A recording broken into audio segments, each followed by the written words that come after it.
Right. So we will start with Journal Club. Right. Okay, Go ahead. so I did my journal club on the Retracted article called Primary Prevention of Cardiovascular Disease with a Mediterranean Diet. Um, oh, so for the introduction, I followed the YouTube video that we watched yesterday and followed the questions on there. So the first question is, what is the study aim? And from what I interpreted, I think that there were two questions that the article wanted to answer. And the first one was, does the Mediterranean diet prevent cardiovascular disease? And is one type of Mediterranean diet more beneficial than another? Um, what has been done before? The article stated that there were different observational and clinical studies that have proved that adopting the Mediterranean diet prevents heart disease. Why is it important? It didn't specifically say in the article, but cardiovascular disease is very common and deadly. So I think that many people want to find ways to prevent more people from getting cardiovascular diseases. For the methods, I thought this part was a little tricky, but I tried my best. The design was that it was a randomized trial, and there were three different groups that they were kind of looking at. The first group were people that followed a Mediterranean diet supplemented with extra virgin olive oil, and they had approximately 1 liter of extra virgin olive oil per week. And I'm pretty sure that was like um, in their meals and not just drinking extra virgin olive oil. Um, and then the second group was Mediterranean diet supplemented with nuts, and they had about 30 grams of mixed nuts, including walnuts, hazelnuts, and almonds. And then the third group was the control group, and all I found was that they got small non-food gifts. I don't know how that kind of correlates with the trial, but that's what the control group had. And uh, they didn't have any calorie constrictions and physical activity wasn't promoted. So this study was strictly following and looking at the diet aspect. Um, in each group, there was a 14-item dietary screener that was used to test the commitment of the Mediterranean diet among the participants, along with dietary training. But the control group did have less visits, and um, this eventually led to a change in protocol, which I'll talk about in a couple of slides.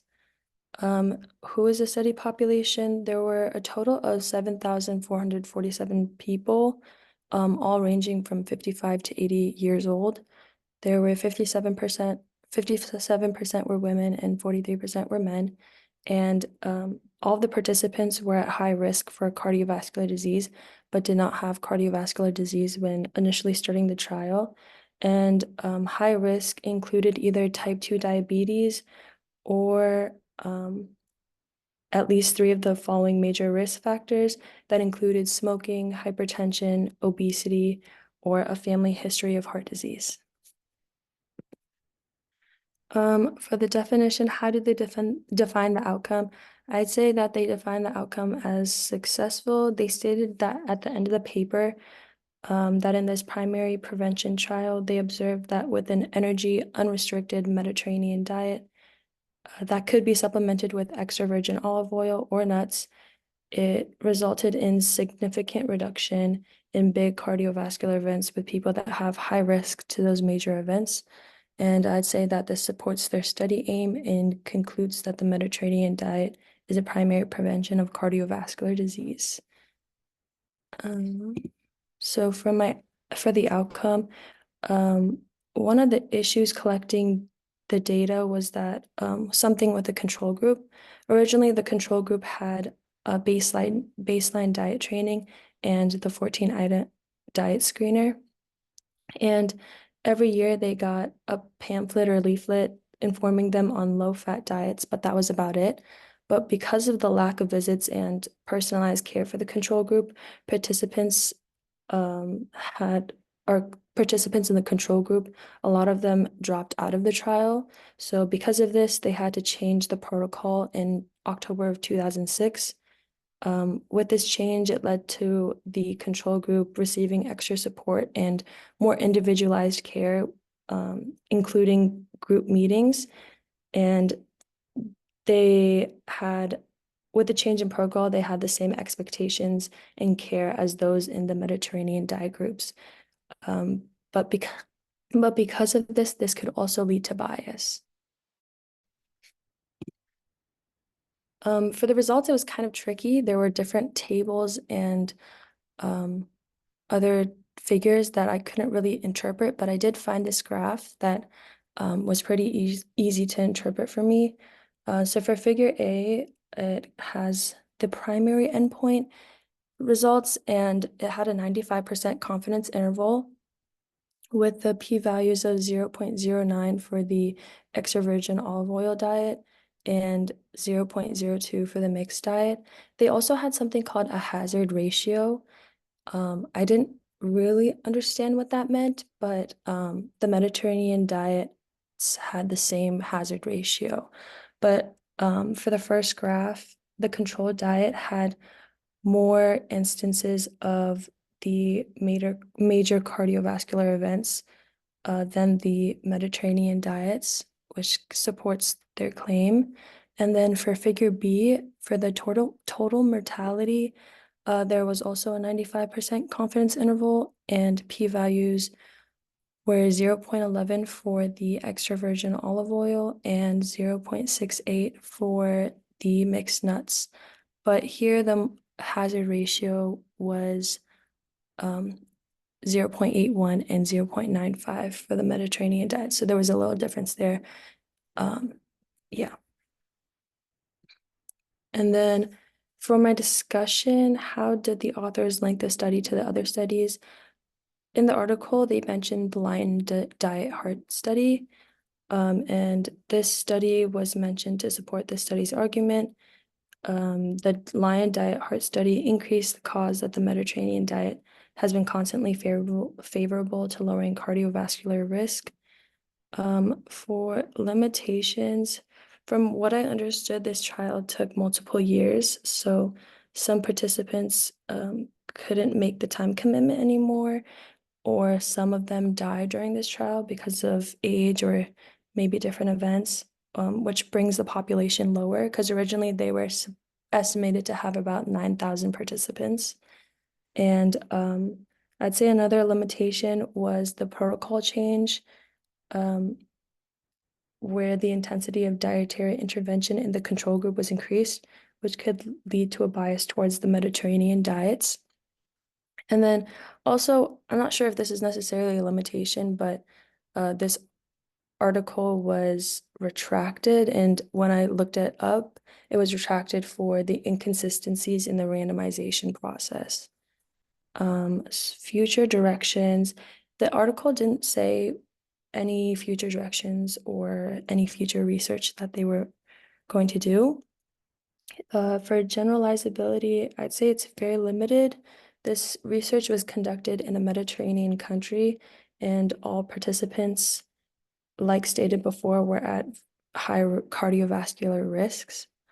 And the applicability, I'd say somewhat for those that live in those Mediterranean countries, it may be more applicable to those people than the people in the US because the Mediterranean diet is more prominent over there. And most people are probably familiar with the diet, and it may be easier to adjust to a Mediterranean diet supplemented with extra virgin olive oil or nuts. But yeah, that's what I have. All right, that was great. Comments, questions from the group?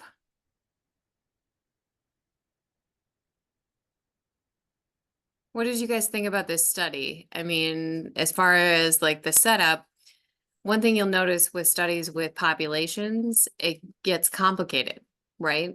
Because you're dealing with different people. There are a lot of different variables, different lifestyles, things like that. So when you're looking at um, studies that have human populations, it's a lot messier and it makes me nervous. Like I don't want to ever do studies with human populations, just because it feels so messy. Um, I like the controls with, um, essentially, where I can control the environment, and I like more of the cell experimental stuff. Um, Anybody have any thoughts, comments? I was just gonna say, kind of like that same thing. I would have a hard time doing that kind of study, but I think that having that study multiple times maybe would probably be the only way to combat that kind of issue. To just repeat results and um, yeah, I don't know how else you would have to do that, Yeah. honestly. I worry too Um, about the aging population. right, because they could die from other causes too, and Right, and they've already had a full lifetime of experiences and diets and different things like that. So what's coming into that program, you know, by age 50, they've gone through a lot of experiences and had a lot of different health conditions. So it's difficult. All right. Any other thoughts? Okay. Ashley, did you have a thought or did we figure out the audio? Nope. All right.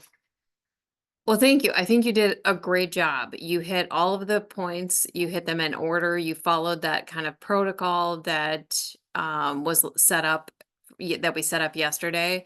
I think that it flowed really nicely. You went through, you discussed some of the issues with the study. So I think you did a great job. Thank you. Yeah. All right. Who wants to go next?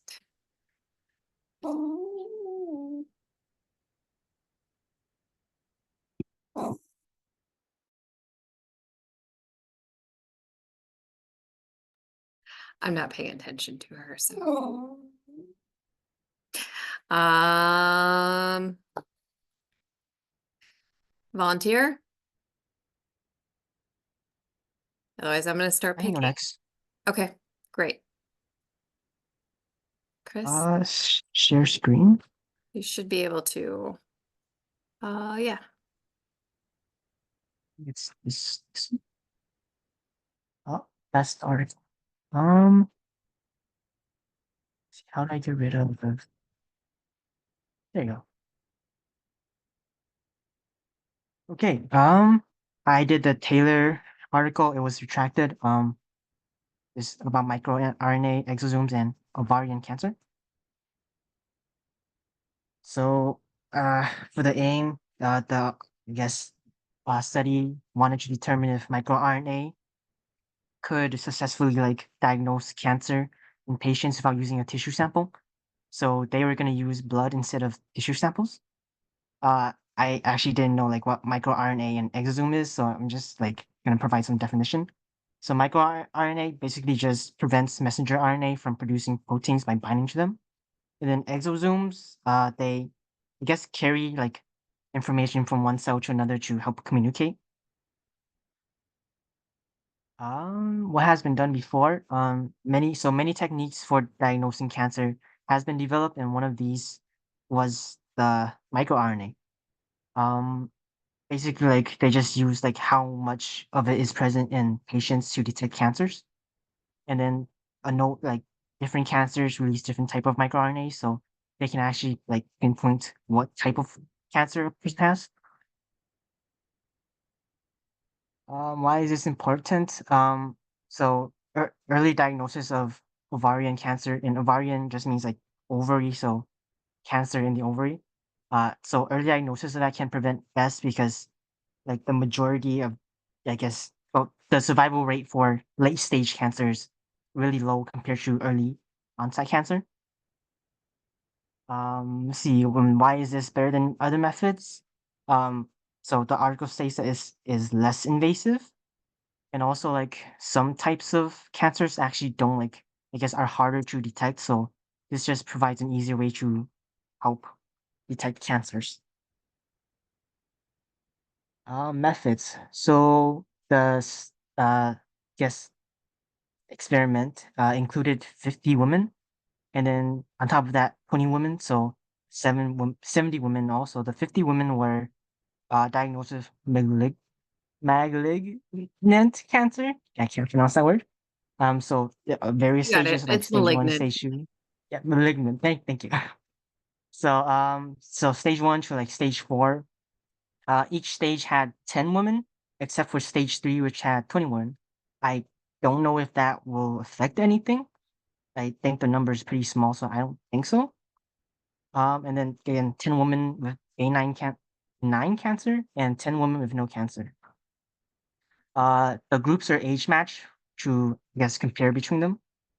I think that just means that like their ages were similar. Uh, the study also included, I guess, tumor cells that were grown in the lab, and that was used to compare the microRNA from the blood samples with tissue samples. I guess one problem I did have with this was that the study did not go in depth about the sample population.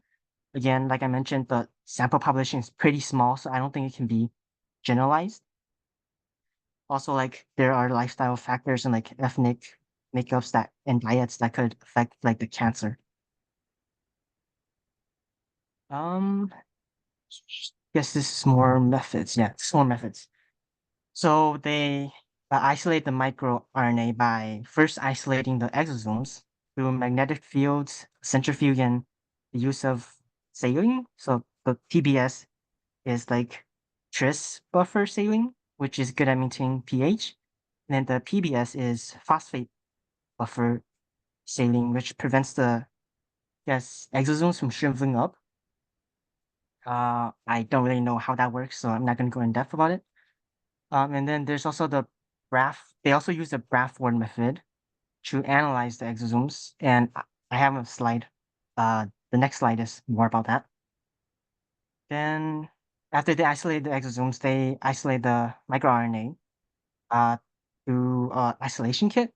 Again, I also don't know how that works. And then they did a duplicate sampling by contract laboratory, Ocean Ridge Biosciences. And then they stored these samples at varying temperatures to simulate different storage conditions. I think this was like to test the stability of the microRNAs. And then this is the bathroom method.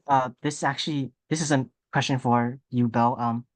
Do they for presentation? Do you usually like include, I guess, a video? Um, in this case, it would be appropriate. It would be go back to know your audience. So the group that you're presenting to, most of them have never heard of the Bradford assay. So in this case, it would be very appropriate to add a video. If you're in grad school and you're presenting to your professor, your PI, your postdocs, things like that, they probably already know, and so it wouldn't be worth it. So in this case, in this presentation, it's absolutely appropriate. Okay, I'll play the video. Let me know if you can't hear it.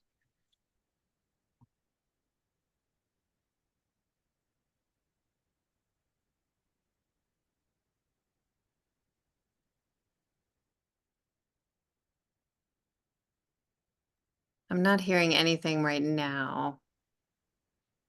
Um, okay, I'm actually not sure how to fix that. um,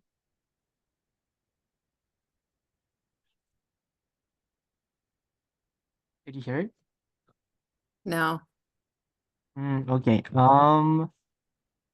I'm not sure how to fix that, so I guess I'll just you read my just little pull up summary. the YouTube video on its own. Um, on YouTube. Let's see. Yeah, if you go directly to that link, Shoot, how do I exit out of this? Um, escape. oh, oh, there you go. Okay. Um, let's see. Mm, Uh, turn, turn.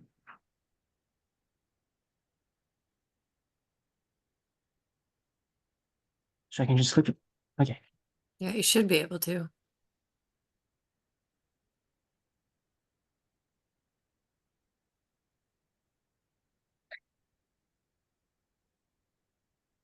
Yeah, we're still not seeing or hearing anything. Okay. Do you want me to pull it up? Yeah, can you try pulling up? Sure. It might be a Zoom issue with like permissions. Yeah, I think so. Yeah. Um, uh,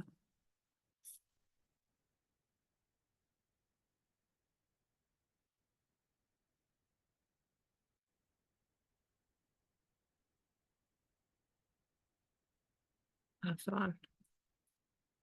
The Bradford test or Bradford assay is a technique used for protein quantification. Oh, I think I hit. It is one among many colorimetric assays used to determine the total protein concentration in a solution. The Bradford method is based on a dye named Comasi Brilliant Blue. In an acidic solution, this reagent is protonated and has a reddish or brownish color. In the presence of protein, Comasi Brilliant Blue stably binds to them. The dye-protein complex quickly takes a blue color. Required for this reaction is an acidic environment.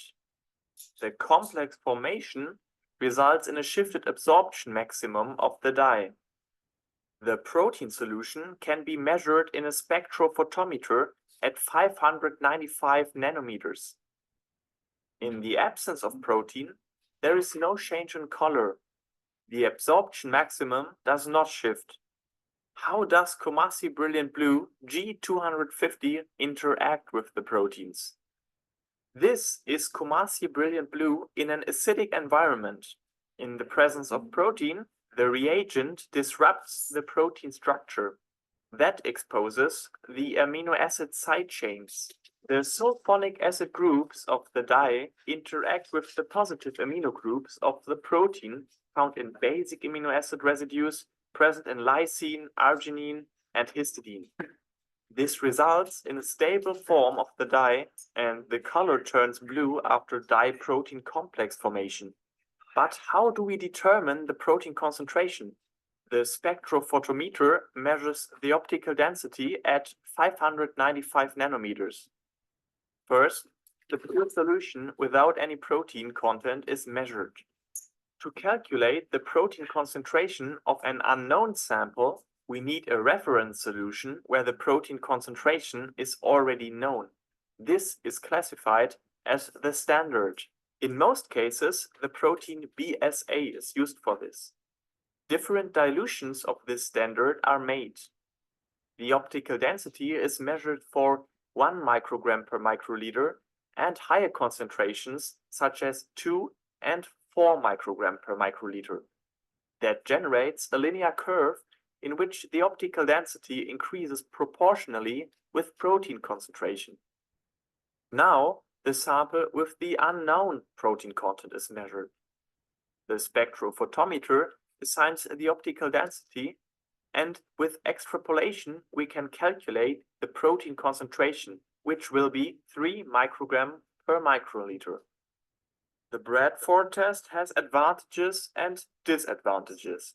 One advantage is that the Comasi dye interacts quickly with the proteins. The assay can determine protein concentrations in a very short time.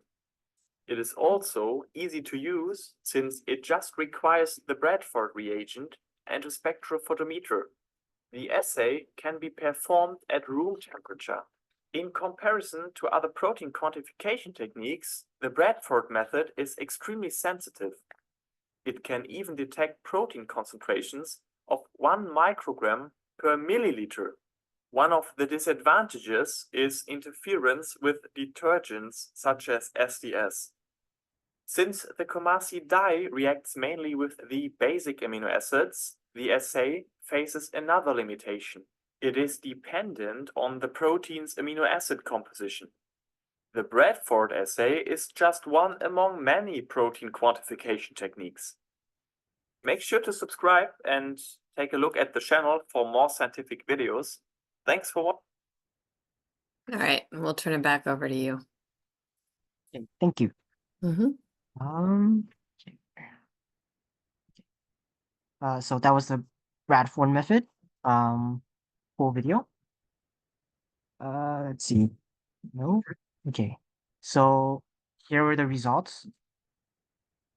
So I guess based on the graph, it just shows that like the concentration of exosomes increased significantly for like I guess as the stages of the cancer progress. So like at the bottom left you had your control, and then to the right you have your stage 4. So again, clearly there's a difference between a concentration. Um Also, so they also did the microRNA from the tumors and from the blood, and they tested it, and there was no significant difference, and that suggested that you can accurately, I guess, diagnose cancer from blood tests. Discussion. So previous studies have shown that microRNA can be used to diagnose cancer, but all these studies have used tissue specimens. And this study aims to, again, show that microRNA can be used to detect cancer through a blood test. So I guess some of the advantages for this is that microRNA is better at diagnosing than messenger RNA diagnosing. I'm not sure what that means. And then they also apparently discovered a new small RNA that is like used for the basis of cancer diagnosing. I also don't know what that means. So the page 18 and 19 if you guys want to read it. Limitations. So for this study, they only focus on one type of tissue and did not account for the appearance of the tumor cells, which is called grade in, I guess, cancer terminology. There are also other microRNAs that were not tested in this study, and they suggested that a larger study will have to be formed in order to figure out what the significance of these microRNAs are. And then another limitation that I didn't quite understand was that there was a problem with like the sample of the woman in the control group. Page 19, if you guys want to read it. And then implications. So the microRNA, at least the 8 that they tested, can be used to diagnose all stages of ovary cancer using a blood test. So it's just less invasive. You don't need like a tissue sample. You just need blood. And then this could possibly be applied to other forms of cancer. And then again, this article was retracted, and it was retracted because of plagiarism and falsification of data. So big no, that's bad. That's my presentation.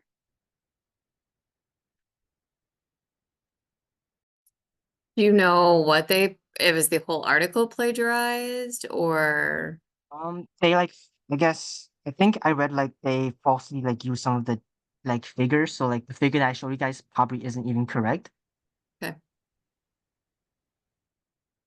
Yeah, and if you'll notice, like with the retracted data, or retracted papers, they look like any other paper. So it's hard to know exactly what's going on. So unless somebody was in that lab or was, had seen that data before and knew what was going on, we don't always know.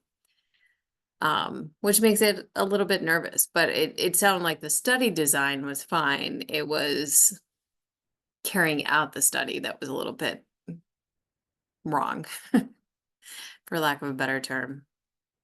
Chris, I think you did a great job. I think adding that video was a good way to, make sure that your audience was on board with kind of the same level of knowledge. So That was great. Thank you. Yeah. All right, who wants to try to, or does anybody else have any questions or thoughts? Devin, I saw you unmuted. I was just gonna say, yeah, it was a super helpful video. Just I was just curious about what it meant. So, yeah. All right. Who wants to volunteer to go next? I can go Does n- it work?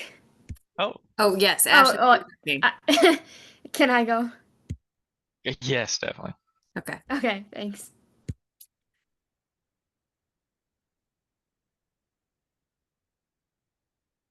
It said host Oh, disabled. yeah, because you went out and then came back on. Yeah. So we'll get you. Okay. Now you should be able to.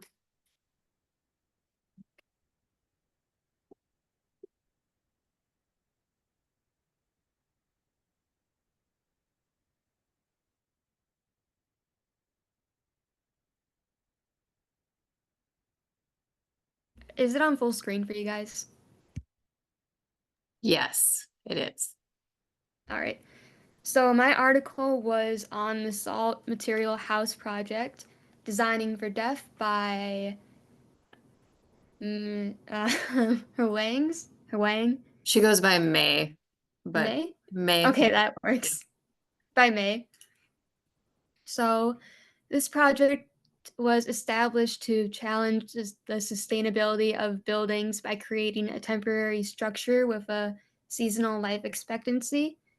The salt material house, shown in figure 4 to the left, is made of materials that will erode naturally over time due to various weather conditions. And that's just a preview of what it would look like if it was a thing. So, building overview. The building materials are salt, soil, gravel, sand, and coconut fiber. The binding solution of the building structure is water and heat, water and heat. The demolition agents are wind and water.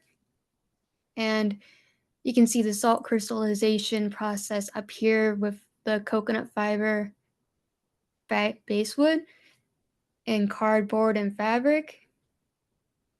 See, it gets salted. And this is a salt solidity test to test the strength of it with oven baking, boiling, and microwave, and then natural evaporation. And here's the demolition test. The materials that make up the walls of the structure are broken down by rainwater right here. And building construction. Week 1, it starts with digging, base construction, and sand piling, and that creates the mounds that are used as the structure's base. And going into week 2, coconut fiber, tarp wrap, or burlap is layered on the mounds to create walls. And the walls are then cured with salt to help strengthen them, to solidify them. And then the excavation happens right here to hollow out the structure. And then the interior buildup.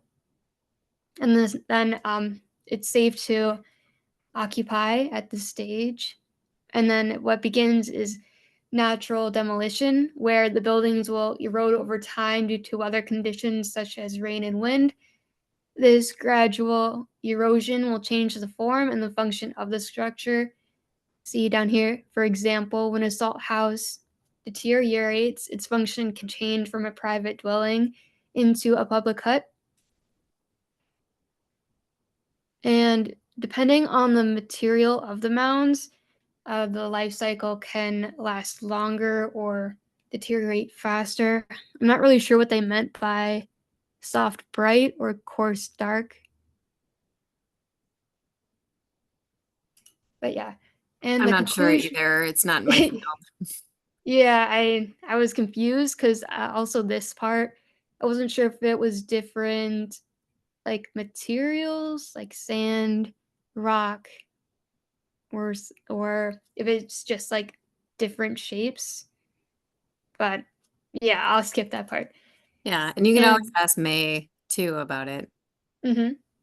And the conclusion is this project focused on the sustainability of buildings by designing a structure based on erosion rather than on one built for the purpose of longevity, like regular buildings. And it also experimented with using uncommon materials for construction.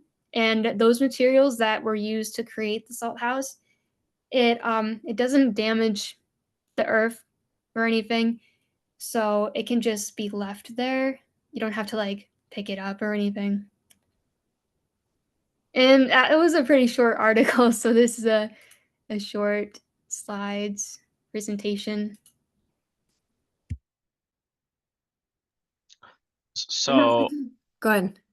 I was just gonna say, or I just wonder I was just wondering to myself, why would this be useful? But then I thought about areas that don't have trees, so I wonder I mean, if like for usefulness, you know, I just think they wanted to demonstrate that, you know, like you can have a different design. You have to build things just to, you know, for it to be a permanent structure. It's just another way of living. Did I interrupt you? oh no, I mean I was basically no, you're good. Um yeah, and I wonder if it would help with a nomadic lifestyle too. Did it Yeah, say how long it took to make them? well, not exactly. It's just like it's supposed to degrade over time. And it didn't really give me like a time limit because you know weather's different everywhere, so I'm not really sure. This was a really short article, but it was written Okay. really well too. Yeah, I know Dr. Wang works with sustainability and looking at different building construction materials, and so I think they're just testing different types from my understanding.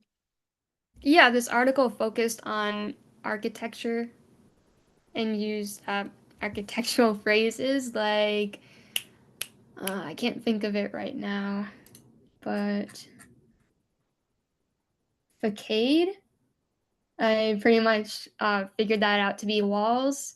Okay. Yeah. Yeah, and that's one thing too, like you'll learn different terminology as you go into different fields. Some of this will become more natural as you read those articles, but yeah. All right. Any other thoughts, questions? No? Who wants to go next?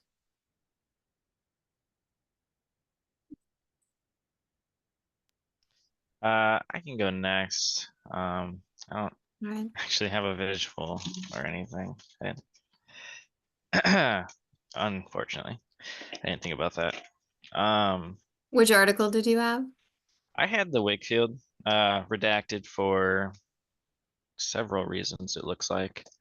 Yeah. Um, I'll pull the article up and then okay, because that's cool.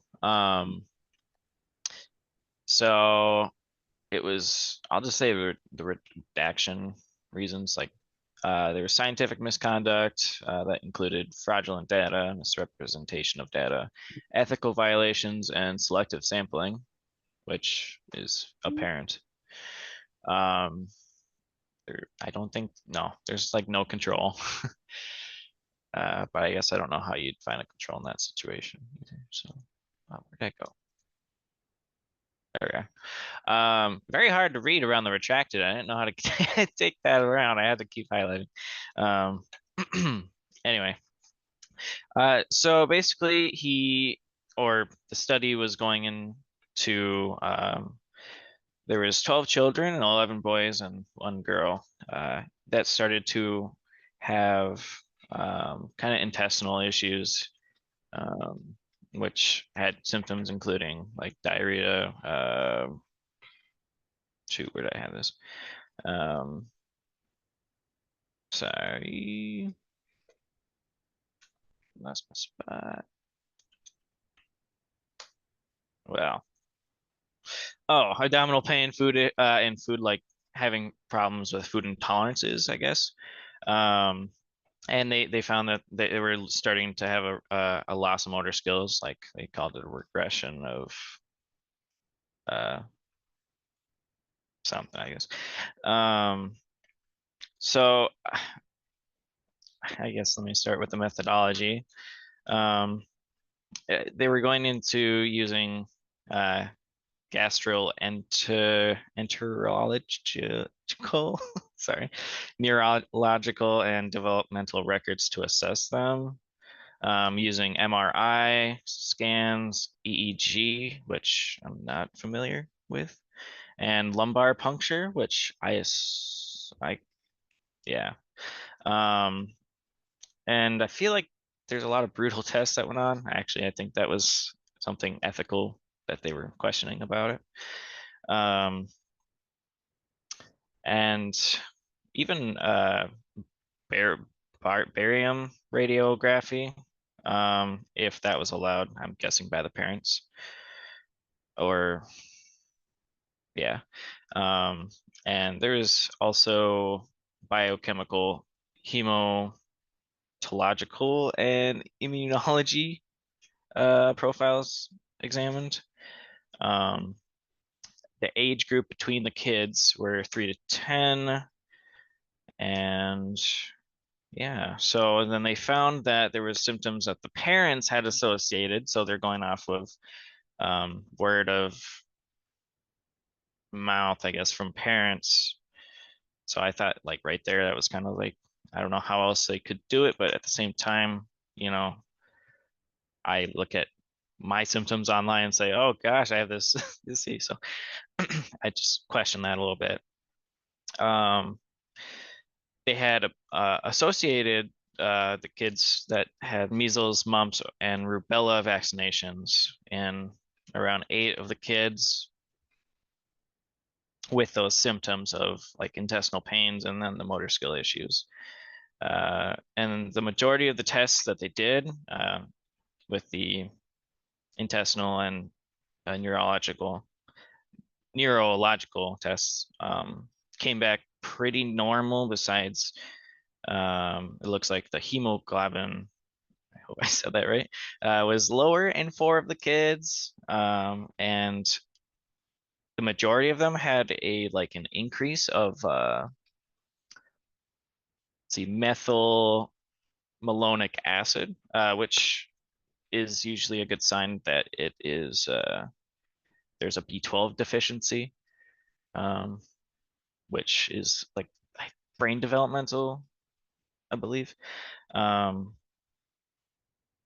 So I don't know how, there's misconduct, so I don't know how accurate that is. And then in their labs, they checked for other things to make sure that, okay, they can rule other things out. So they checked their thyroid function, they checked fatty acids, long chain fatty acids, and spinal fluid, it looks like, to see if other things were causing it, which it looked like it was not. And they checked stool samples to test for some bacteriums, which would be messing with intestines, and checked for parasites, to no conclusion there. And then several of the kids had severe reactions to the vaccines, and it turns out the girl actually just had a heart issue, which seemed to improve after a surgery. And then they found that they couldn't fully conclude anything. They couldn't fully conclude anything because it was just what am I thinking of? Sorry. Got messy handwriting here. You're thinking like a loose association rather than. Yeah, I mean, yeah, and they said there was more tests, but there was a lot of misconduct. So in the whole thing. There's good pictures in there too, I suppose. I don't know if you already scrolled past that. I wasn't watching. Right there. So these are just like, well, endoscopic views. Yeah, I suppose you could really just read them, but of a few of the children. It's not of all. But this is of their colon and stuff, which they're checking for intestinal, I think. But yeah. I think that was it. I thought there was something else I wanted to Yeah, just it double check. looks like you can see some of the misformation, abnormal endothelium versus on these versus the control here, like a normal Mhm. endothelium. Yeah, and then they went on to discuss like if there is a causation, they were thinking there was a causation between well, he was saying there might not be exactly, but he's trying to say, hey, you should spread them out more, and he was trying to give some advice into the vaccine itself. Otherwise he was like, this does not really conclude anything exactly. And more tests would have to be shown. And well, I think the whole thing was I thought there was issues with the parents. Like he seemed to, or they seemed to go off word of mouth and like try to let the parents associate with what happened. And although there's a lot of tests and some of them seem pretty brutal, like I'm pretty sure Spinal Tap's pretty rough. If I remember that correctly. So yeah. Yeah, there were a lot of ethical violations in this, and just a poor study design as well.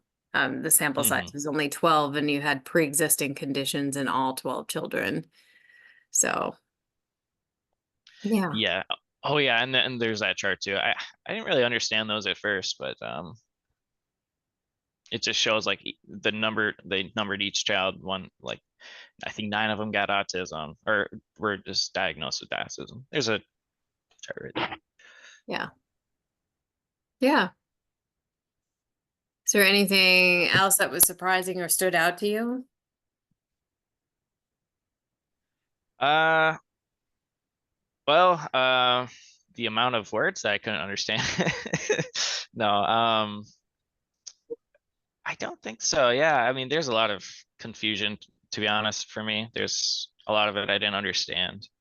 Yeah. Yeah, Um, and it will get better. Like when you do this in grad school, you will be in a lab that is consistently kind of talking about similar things. And so the language you will kind of get used to. But reading a paper that's not in your field right away, there's a lot, and you guys are going to find this, like you're going to have a lot of things that you're going to have to look up right away. Yeah. The only advice I'd have is prepare a visual only because it'll help organize your thoughts, right? Because yeah, yeah. when you're only focused on, like, if you see the whole paper in front of you, it seems a little bit overwhelming and you're not sure where to talk about. But if you see just one figure at a time or one section at a time, it will help focus kind of your thoughts. Yeah, and I wrote some stuff. I mean, I wrote stuff down. I also didn't have a good order to it, so I noticed that too. Okay. So I kind of Yeah. had to jump around. Well, this is what this day is for, right? To kind of experience some of this a little bit before you get into a lab. Yeah. But I think that your insights into the paper were correct. And the stuff that you were picking up on with some of the ethical violations, some of the parents' recall, all of that is questionable. So, yeah, so I think your insights were good. I think that having visuals will help kind of keep you focused on what you want to talk about. Yeah. Thank you. Yeah. All right. Who wants to go next?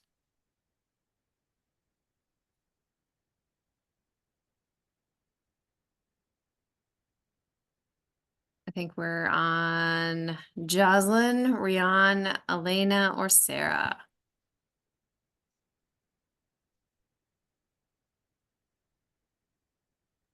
I could go. All right, sounds great.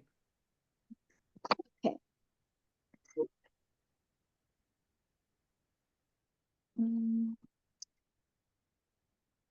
okay.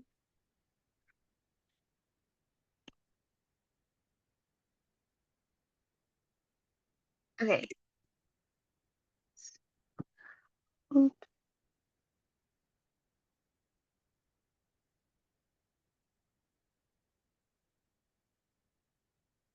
Okay.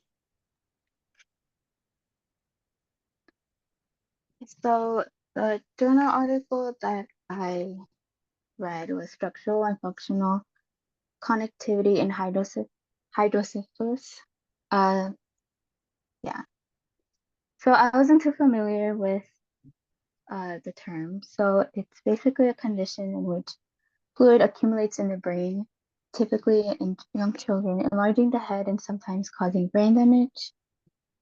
And in the article or an introduction, it also says that it affects all ages, and it typically has a worldwide prevalence in the pediatric and elderly population. And then in most cases, adult hydrophilisis are caused by bleeding in the brain after, aneurysm or tumor. In the pediatric population, infections is the most common cause in developing countries, while higher earned income areas, it's typically by, tumors and yeah. So, and then for, continuing, and, in recent years, connectivity imaging have opened up new possibilities for finding biomarkers in hydrocephalic patients. There are two forms of connectivity imaging, which is atomic and functional. For the atomic, it refers to the white matter connections between different regions of the brain, and the connections can be visualized using diffusion-based sequences, which keep track of water flows. And then the data from the techniques are used to create a detailed map of the brain. And while functional measures how the brain works over time using the blood oxygen level, which is also referred to as BOLD, and is linked to neurovascular. And then the researchers want to explore whether the alterations in functional or structural networks can provide more information about the mechanics of hydrocephalus. And to accomplish this, researchers will review existing literature and summarize current knowledge and identify trends. So this is the question they asked, is it possible to leverage functional imaging findings to determine the optimal timing for shunt placements and to study functional restoration post-shunt placement? So the methods they use is this thing called PRISMA guidelines, which stands for Preferred Reporting Items for Systematic Review and Meta-Analysis, extensions for Scoping Review. And so they used this guideline and checklist to conduct the study. So what they did is they performed a search in the PubMed database for literature published from 1994 to April 2023. And here are the words they use to filter out the articles. And they also grouped the studies by imaging type. And so they also extracted the data by including the year of publication, study design, population age, study population size, age range, and then imaging type in a Excel spreadsheet with 3 original reviewers. So after going through the literature, a total of 6,000 references were identified after removing the duplicates. And on the right, this is basically like a flow chart of how they filtered out more of the data to find a more specific, or to finalize the literature. So how they did is that 4,000 articles did not utilize the imaging methodology. So, and then after filtering that out, they also filtered 2,000 articles featuring a diagnosis other than hydrocephalus. And then they also filtered 300 more that were non-human. And then 200 were written in non-English language without translation, so they couldn't use that one. And they filtered out to 200 where it's about prenatal. Another 200 articles were incorrect, and another 100 had a wrong outcome measured. So after filtering out all those criteria, 44 references were officially confirmed. And out of those 44 references, 31 studies showed results for structural connectivity. So out of the 31, 19 were the pediatric population, which ranged from 4 days to 18 years old. And then the rest were 12, which were the adult population, which ranged from 30 to 89 years old. So for structural, so for the more detailed for the pediatric population, the histologies included these, I'm not gonna try to pronouncing them, but so for instance, like 4 out of the 19 pediatric were obstructive, some were unspecified. And then for the study design from these literatures, 2 were case reports, 4 were case series, 7 were retrospective case controls, and then the last were prospective case controls. And then for the adult population, histologies included the NPH. 7 out of those were NPH, and then post-hemorrhagic were 4, and obstructive were just 1 was obstructive. And then for the study design case report, 2 were out of case report, 1 was a case study, and 9 were case control study. And then the study outcome varied. Yeah. So for functional, a total of 13 studies were present for functional connectivity. For the pediatric population, there's just 3, and then for adult were 10 results. For the pediatric population, these are the histologies that were listed. Since there was only 3, it's just 1 for each. And for adult population, it only mentioned that it focused on normal pressure hydrocephalus. And yeah. So for the discussion, the literature confirmed that the subjects with hydrocephalus showed a compromised anatomic and functional connectivity. So this means the connections within the brain were negatively affected in patients. And then they also found themes within these literatures. So, they've noticed that it is associated with disruption of functional and anatomic connectivity. And then the connection between those two is associated with neurological problems.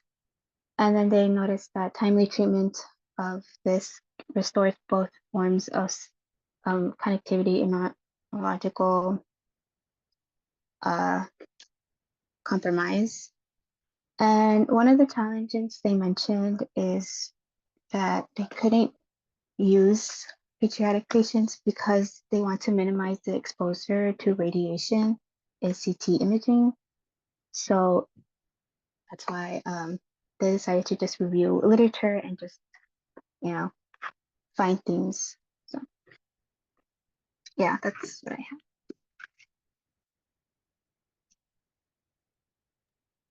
That's great. You had a lot of challenging words in your article. Yeah, yeah, it was pretty hard to understand, and I was really new to these words. It's a lot of search, and yeah. All right. It was well organized. You mentioned early on, I think it was like the first or second slide, the hydrocephalus in developing countries versus Yeah. hydrocephalus in higher income countries. And Yeah. let's see. All right. Oh, I don't have it. I have it in Okay. my notes. Oh, okay. Yeah. Is that partially due to early interventions or treatments for those populations in developed countries? I believe so. It didn't really specify why. It just mentioned just- they just get infections and it causes that, Mhm. which I thought it was really interesting. Yeah. So yeah. All right. Other people have questions? No. And this was one of Dr. McGovern's papers?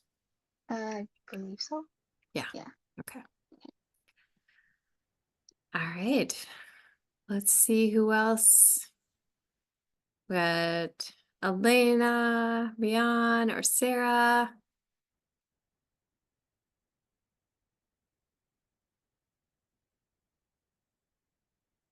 I can go next. All right. Usually if I just stare at you through the computer, you guys will volunteer. I think you have co-host abilities. Yes. So you should be able to share your screen. All right. Sure. All right. Can you see my screen? Yep. Okay. Oh. Oops. All right. So, my article was an overview of the status and challenges of CO2 storage in minerals and geological formations.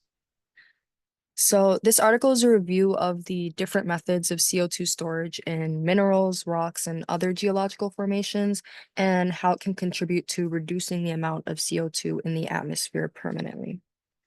So the goal of this article is to examine the advantages, drawbacks, costs, and storage potential of each of the techniques presented. And the main two long-term CO2 storage techniques that they reviewed were the underground CO2 sequestration in sedimentary formations and another one called carbon mineralization. So sorry here.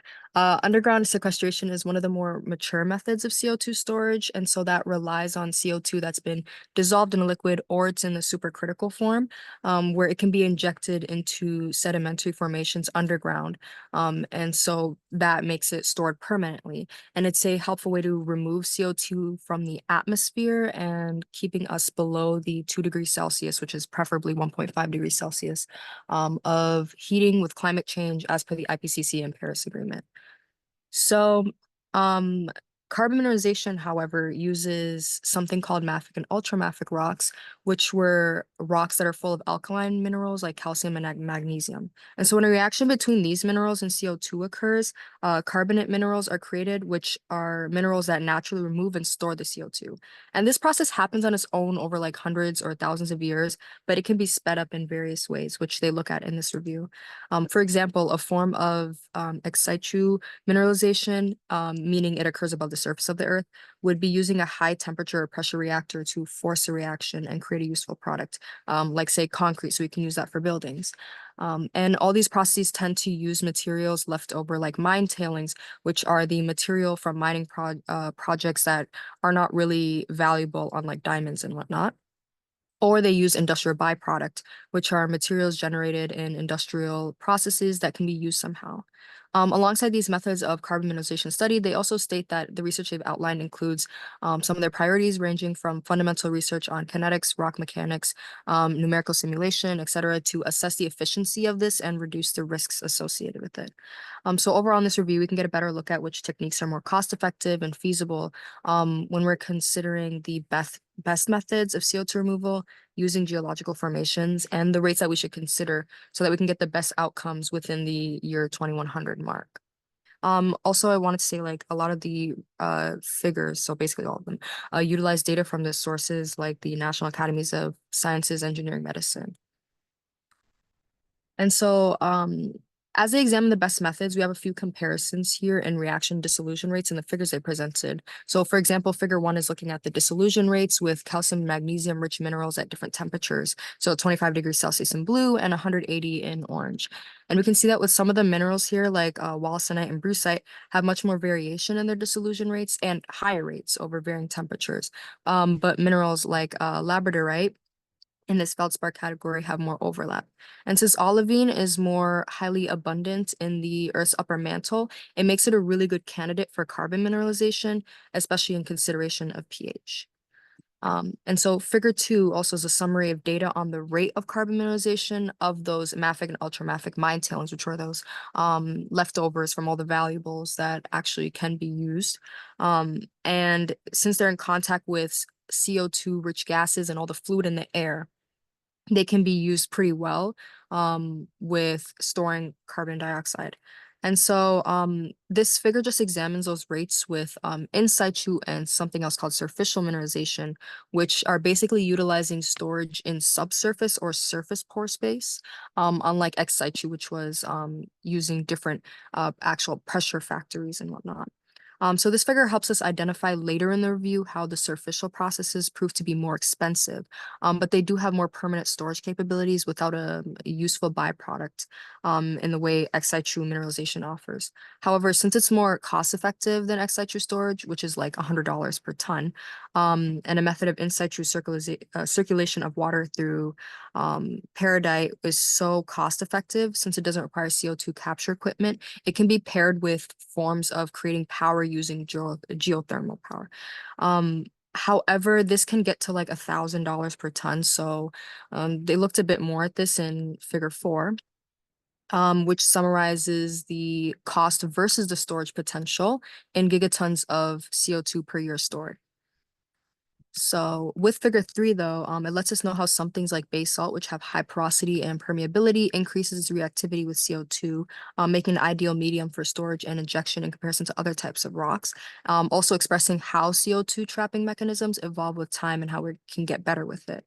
Aside from that, though, figure 5 here, which ties into figure 3, is quite crucial in observing the possibilities with CO2 storage and sequestration, which is showing projects and facilities all across the world, as well as the opportunities in carbon dioxide storage with consideration of each of the region's natural geological formations. And with these different formations, a different method of storage through mineralization or underground sequestration would prove a better option, being more efficient and cost effective, staying aligned with the environment. So it's basically letting us know like how, since we've looked at all the cost effective techniques and how efficient they can be, that each area has projects that are going on, either operating, completed, or planned for the future, and how they can utilize the natural formations around the world for better sequestration in their area.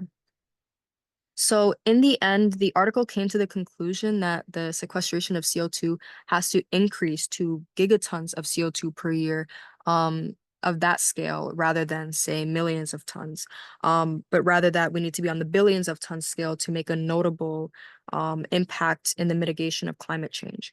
Of course, there's challenges as most of these methods are still under development or they need field experiments to happen, like in the case of in situ for in situ mineralization, sorry. And as the cost of these methods become clear with more research, we'll have a better idea of which methods should be employed, where, and exactly how. But also, like, I wanted to mention at the end, the setup of the article, perhaps just because it was a review of like existing data, was a bit confusing to navigate, and they didn't really have the materials and methods set up, or results section the way that a regular article would. So it's a lot of like picking out of their explanations to get to what they were trying to say. But yes, that's my presentation. Yes, it was a review article. So in typical journal clubs, you typically don't want to do reviews. Like I wouldn't have picked probably the review article for a usual journal club, or even that Salt House was just a shorter article. I think you guys did a great job of navigating around that. I also think, I mean, your presentation was really polished for having only 24 hours, less than 24 hours to prepare it. Thank you. So, and I think everybody's been doing a great job for the short turnaround time. So, I think that's fascinating. I mean, it's a way of combating climate change that I never really thought of, and like the idea of using carbon fixation into concrete and existing structures that we're going to put up anyway, if we can sequester some of that CO2, that would be amazing. Like making progress and combating some of that CO2 increase. Yeah, I thought it was really interesting too because I hadn't heard of this type of method. And so seeing how we can permanently store CO2 into things like concrete that we can actually use to make buildings, and as it sets, it'll store the CO2 in the air. I thought that was really interesting, and it feels like something really groundbreaking in assisting to work against climate change. So. Yeah.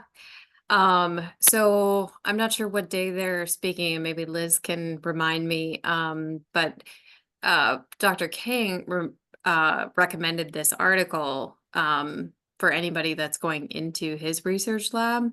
So if you're interested in this kind of work, make sure that you pay attention and ask Dr. King questions. I think he's co-PI with Dr. Huang, who's also doing the SALT who did the salt house. So they're looking at sustainability and materials and different things like that. So yeah, Thursday is their research talk. Thank you, Liz. Yeah. Hopefully, like after we get done today, I'll give you kind of some advice on how to prep for those talks that are going to come up in the next couple of days, so that you can get a better sense of what their research is. You can ask informed questions while they're talking. So yeah. Devin asked, so we don't choose today. No, we want to hear their research talks, and I want you guys to hear. So like after Friday, then we will kind of pair you up with your research mentor. That way it gives you some informed decisions. You can talk to them and know what you're getting into. Okay. Yeah. All right. I think we only have 2 left. Elena, Sarah. I could go. Okay. All right. Great. But I didn't know that I needed a presentation, so I was just working on that just now. So it's not completely done, but That's I got okay. okay, cool. And you even had less time than the rest of the group. So we'll get through this. Okay, Yeah. thanks. Okay, let me figure out how I can share my screen. Here we go.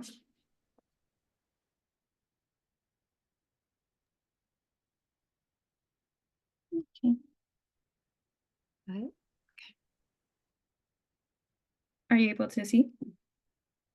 Yes, we can see your screen. It's Okay. loading right now, but it briefly showed for a second. hmm, But I mean, we can see your maybe screen. not full There we screen. go. Okay. Now we got it. Cool. Alrighty. So my article was predictive validity or validity of medication adherence measure in an outpatient settings. And so this study was looking at patients with hypertension, which is the medical term for high blood pressure. And so the researchers were trying to figure out how to improve the rates of patients who regain control of their blood pressure after seeking medication for hypertension, like risks and things like that. And so the article puts emphasis on many risks that high blood pressure could lead to, such as coronary heart disease, strokes, heart failure, and end-stage renal disease. And the author mentioned that the current treatments for, so like there are current treatments for hypertension, and like, yeah, and so, but a survey from 2003 to 2004 found that 37% of patients reported having, only 37, that's what the article said, reported having control over their blood pressure. And so they also stated that patients have great knowledge of the risks that come with hypertension. And they found that it wasn't that the problem that they seen was with patients staying on their medication. And so to try to I guess fix it, their methods were, I'm not sure what a randomized experimental pretest and post-test study meant, but they did it for a year. And so they used a 8-item medication adherence measure to identify the causes that lead to poor patient adherence. And I didn't really know what that was either. So I think my best understanding of an 8-item medication adherence measure is like a survey, kind of like they would ask their patients like questions, and yeah. And so they did this with patients that were in a hospital that was a teaching hospital, and they gained consent from their patients, and they were able to include close to 1,400 patients in their research.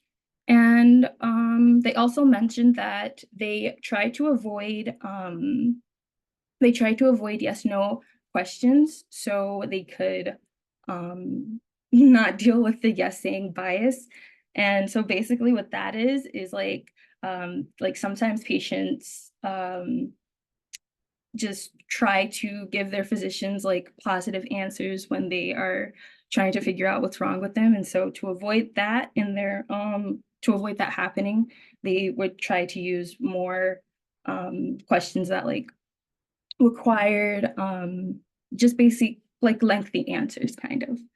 And so I wasn't able to get the results or the conclusion on the slides, but I do have them.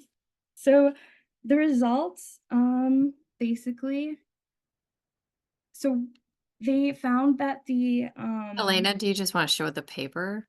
yeah. Yeah. Okay.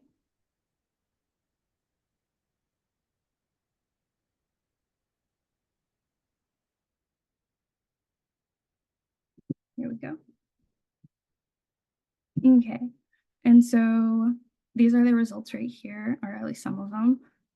So the people that they used within their research were, so they're like, I guess, things about their patients were like, they were around 52 years old, like most of them. And so they had 61% or 61.5% that were older than 50 years, 40.8% were male, 76.5% were Black, 50% had graduated from high school, 26% were married, and 54.1% had an income of less than $5,000. And so, yeah. And so what they found was that, like a basic summary of their results was that patients who scored high on their adherence scale, and like I'm guessing this is like they're referring to the like kind of questions that they were asking and like the surveys that they had their patients do, who scored a high or scored high on the adherence scale, they were more likely to have control over their blood pressure compared to those who scored lower on the adherence scale. And their conclusion, which is, oh, here we go. And their conclusion is that so their medication adherence scale was simple to use and practical, and that it was they used it to identify patients with adherence problems, and they used it to monitor to monitor adherence and to identify treatment related attitudes and behavior problems within their patients. And they said that like it gave the staff or like the people who work with these patients an opportunity to kind of sway their or kind of like give them like a more positive like outlook of their treatment, and so like they could stay on it and get better. And yeah, and so this article was retracted, and I found like a little something that was like really small explaining why it was retracted. I'll share that too. It's from uh-oh.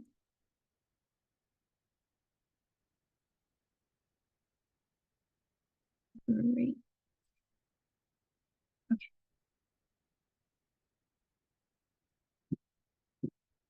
And so it's from the National Library of Medicine. And so they mentioned that this article was, I'm trying to highlight it, if I can find it.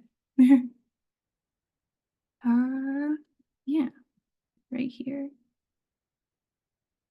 So about right here is where, so a third party, I guess like a third party person had some concerns about how they or the statistical analysis presented. So they had like some concerns with how it was presented, or like how their sorry, how their, or it was a problem with their results. It was a problem with their results, and they said that the results were misleading due to issues regarding sensitivity and specificity of the medical adherence scale that they used. And yeah. Yeah, so they found that it was misleading. And I guess I could see how they could find that that was misleading. What I got from their results were that, you know, like the patients who scored higher had a better chance, or yeah, but I guess that's all I could say about it. Sorry. That's all right. No, no. I mean, part of what we're doing is looking at some of those retraction issues and like, I mean, without knowing more details about how they did the med adherence, and yeah, there is a yes saying bias. I don't know how many of you have gone to the doctor and you just don't want to deal with a certain issue, so you just say, "Yep, that's fine." Yep. Mhm. And it happens. So it'd be interesting. I was also looking at their population data. The sample population really was majority was low income. It's a teaching hospital, Mhm. so I assume it's designed for lower income. The average income you said was like 5,000 a year. Mhm. Okay. Um, so medication, I hope that they asked about can they afford that medication or transportation to even go get the medication? Because that plays a role in medication adherence as well. Mhm. Yeah. Well, it was a tight turnaround. You did a good job. Thank you. Yeah. All right. Sarah, does anybody have any other comments on that? No. All right, Sarah, I think you're up.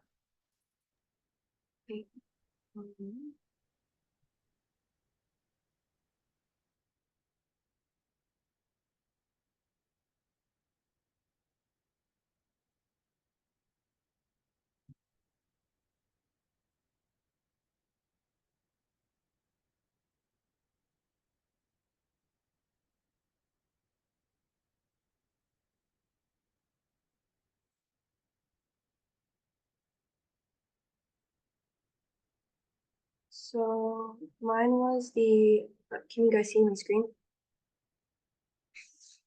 Yes, we can see your screen. Yes. Okay.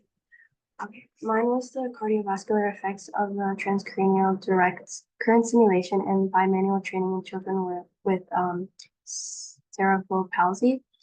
And this was conducted at the U. Will you hit that slideshow button at the top? You should still be able to see your notes, I think. but- Okay. Okay, good. That's right. Um, no, I don't see it. Okay, then you can take it off the slideshow view. Okay.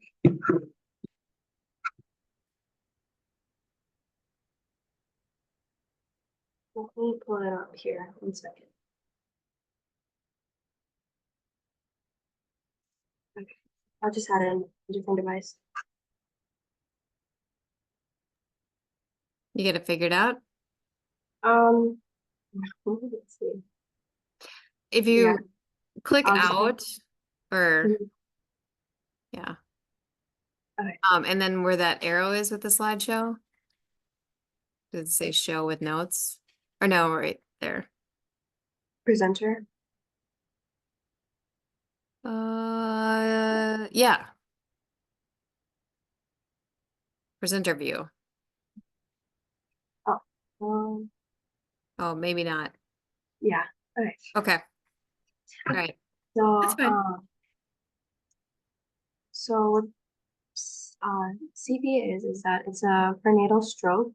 So, during the pregnancy, that causes most physical disabilities in childhood. And transcranial direct current stimulation, which is TDCS, is a method that changes how brain fire up or quiet down without surgery. And it's either by boosting or calming brain cells, and it causes instant or lasting changes in the brain activity. So how involuntary movements and heart problem effectiveness in those in children. The way your body controls your heart and blood vessels is crucial for staying healthy. When treatment helps your body and nervous system, it adjusts and can have a big impact on your heart health in the long run. So there were a group of participants. There's 8 participants, 5 female, and from 7 to 19 years old for 10 days. They posted this on like the national, the hospital website, and that's how they recruited these participants. One of the underlying, they must not have a stroke in the past 2 years. And participants 7 to 21 years old were also included, but they couldn't have the stroke as well, and they had to go check with the MRI and CT radiologic report. Participants 18 and over had a right of consent and younger from their guardian. And they also had to check resting heart rate variability, and blood pressure right before and right after the session. So the session, what they tested was they did like board games and activities that move your, like really make your mind think. And they had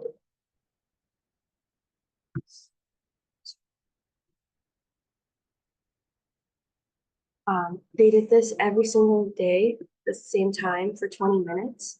And they also try to engage other 100 minutes of bimanual activities that day. So when they documented the data, they made sure it was the last 5 minutes of the heart rate and the blood pressure for the first, 6th, and 10th day. They did this before and after. but they couldn't do it simultaneously while doing the activities, but they could do the beat to beat blood pressure, I believe. So that's a small device on your finger, and they had that up while they were doing the activities. And this is some of the graphs from the previous slide.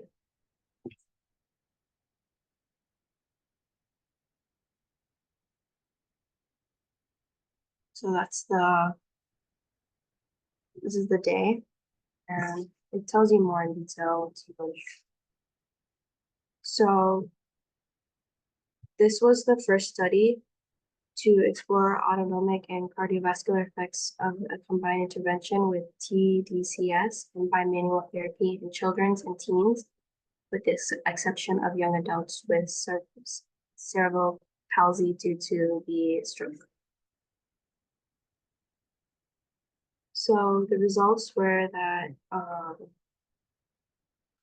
honestly could not find what what they were testing was true, but they did say that they did find a lot of participants that were average on 13 and 4 years younger and 4 years older, so like around 9 to 7 years of an age range. They did not have any other underlying mental health issues or other mental issues, like anxiety or other cardiovascular disorders. Before the study, they did not have,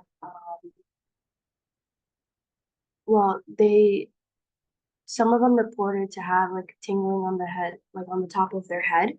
But there wasn't any, like after the study, there wasn't any issues that they, that affected them. So, and some of them were on medication, and it does list what they were using, but it doesn't look like it affected the study that much. That's it.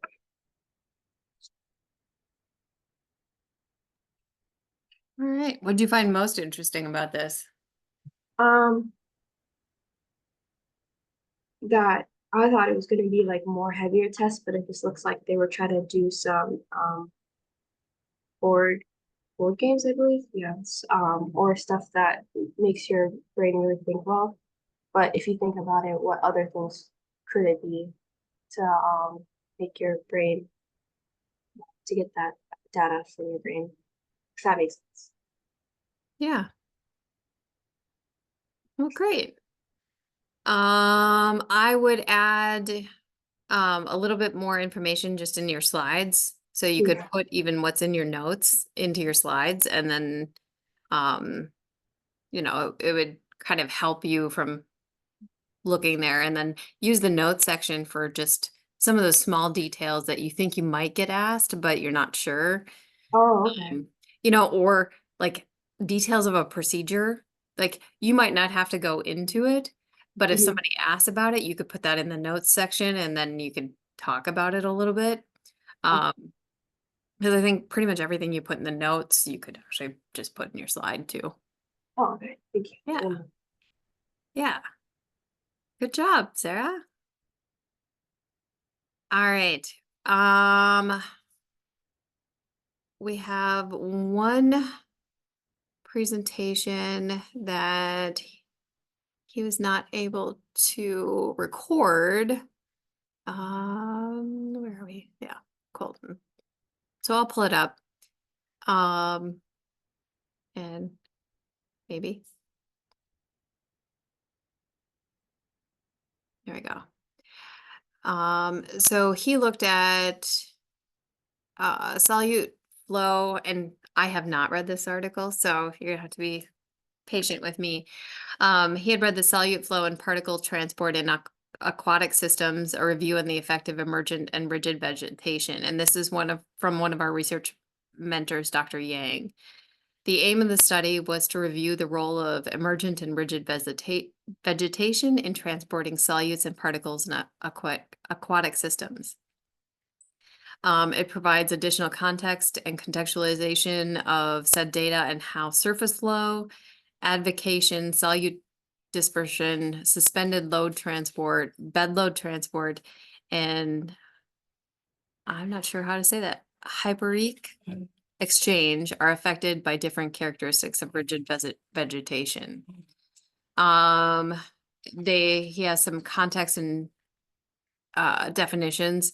Advection is the transport of substances for the flow of the solute. Dispersion is the process of spreading the particles or solutes in a field. Bedload transport is the movement of sediment from the bottom of the water body, and hyporeque exchange is exchange of water between surface stream and the groundwater. So in this study, the study aims to review the impacts of vegetation on solute and particle transport in aquatic systems. Previous research highlighted the importance of vegetation in controlling stability and health of aquatic habitats. The study was crucial and it helps maintain understanding how vegetation affects water quality and sediment transport. All right, hold on just a second. I just got to notice that my computer's gonna die. All right. They used, for the methods, they wanted to know, does the study design answer the research question and how? They used a review design summarizing existing research. So this looks like it was more of a review article. The population was various types of in-stream vegetation, emergent, submerged, and floating vegetation. How they define the outcome in clinical, for the clinical convection. The outcomes are defined in terms of flow, velocity, turbulence, solute distribution, sediment transport, and hypereque exchange on the vegetation's characteristics. They looked at the data and how it was collected. It was collected from the St. Anthony Falls Laboratory, which we have research positions in for this cohort. It led to predictive modeling equations that could be scaled and used as predictive modeling for larger aquatic environments.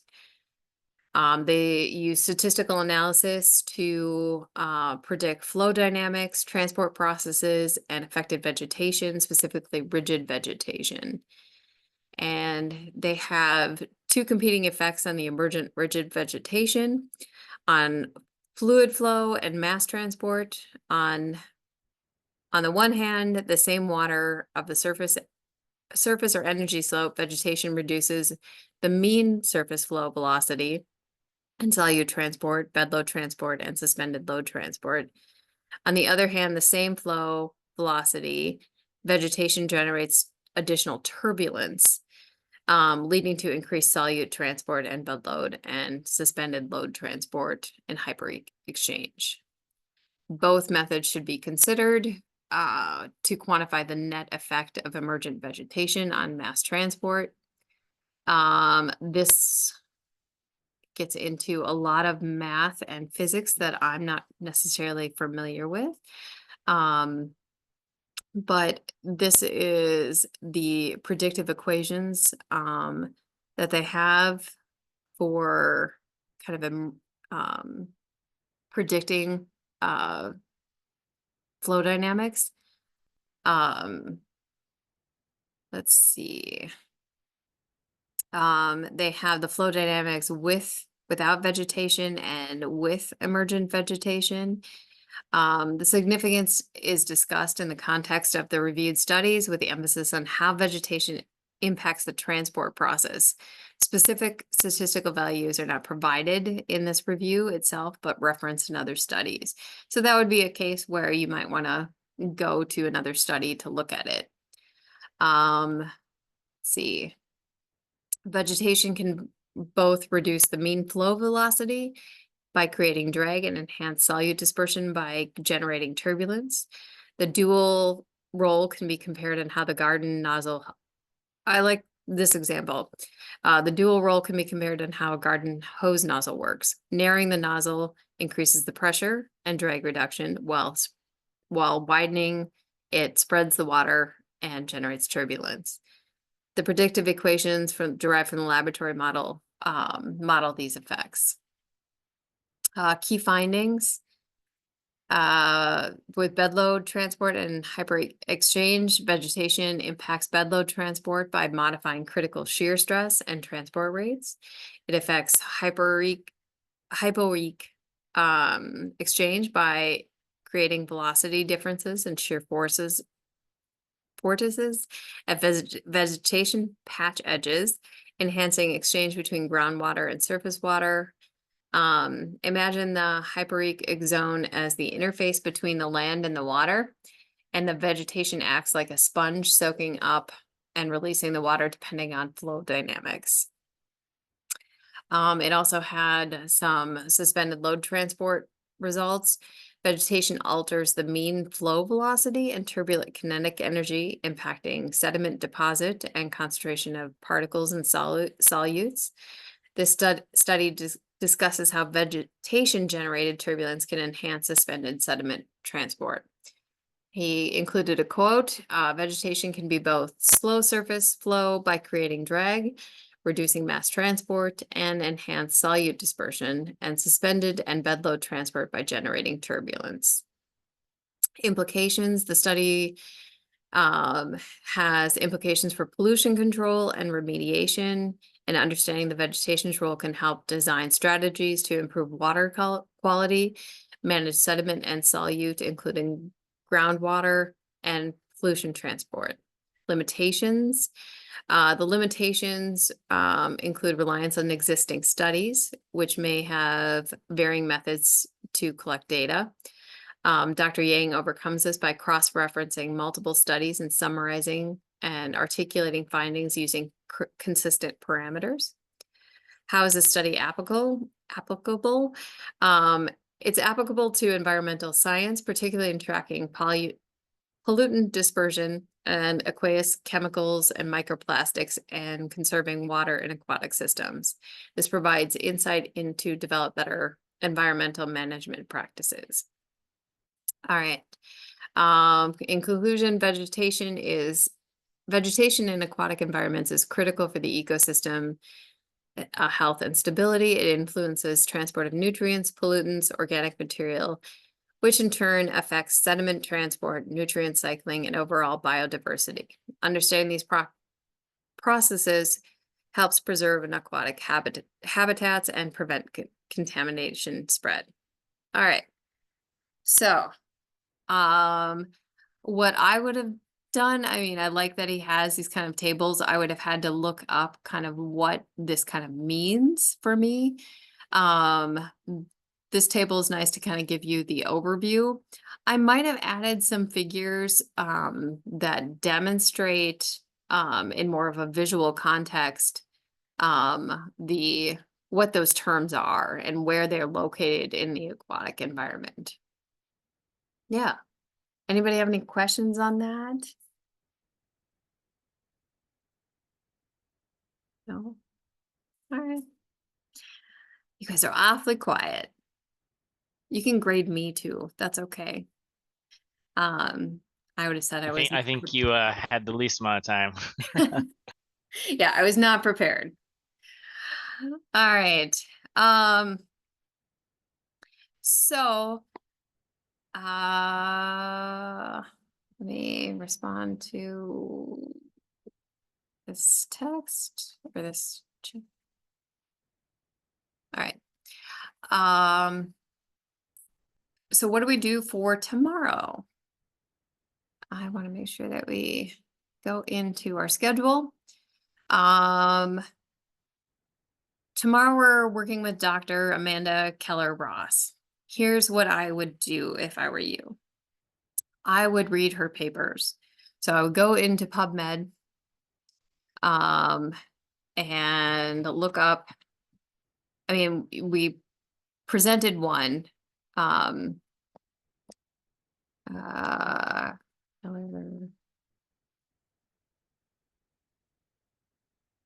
we go.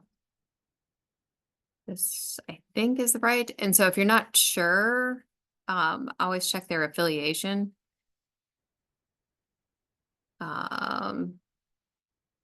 So it does look like her.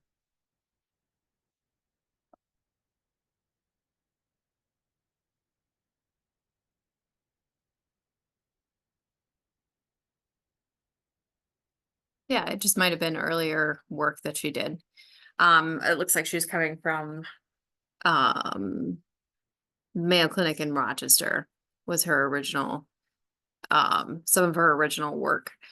So if you go on this group, I would read some of those papers, and you can filter it out for free articles so that you don't have to worry about it. I would also spend some time on reading some of those articles that I provided for you in the Google Drive, not the retracted articles, but if you didn't get a chance to read the McGovern, so if you weren't in charge of presenting that, make sure you kind of look over that. He will be talking on, let's see. Friday. Yeah. So make sure that you read some of these papers.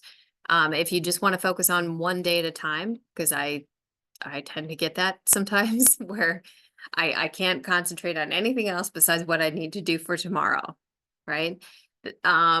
Then go into PubMed, look for some articles by Amanda Keller-Ross.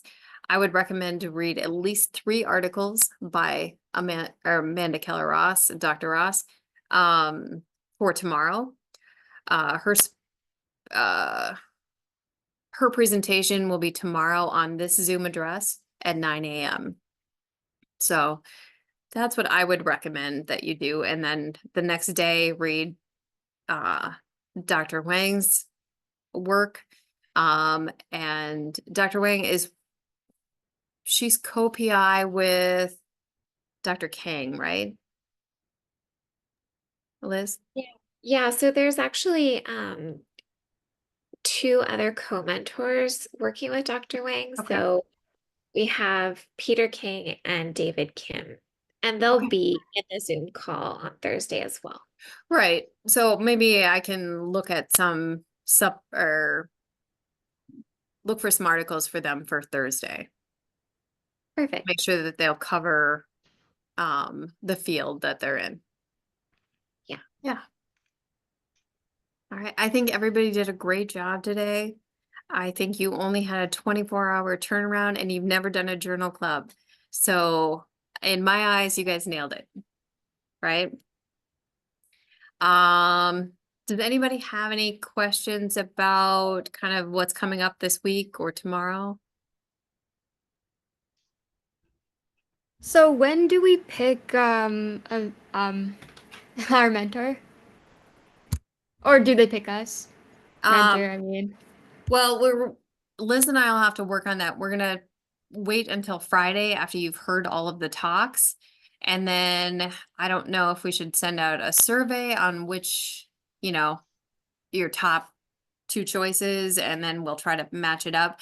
The only thing is that research space is limited to about 2 to 3 students, depending on the lab of who can be in there. So not everybody can go into one lab. That's the only constraint that we have. Yep, so we bid pretty much. Yeah. Yeah, I think I can go ahead and create a Google form so everyone can just rank their top like 3 choices, 3 to 4 choices.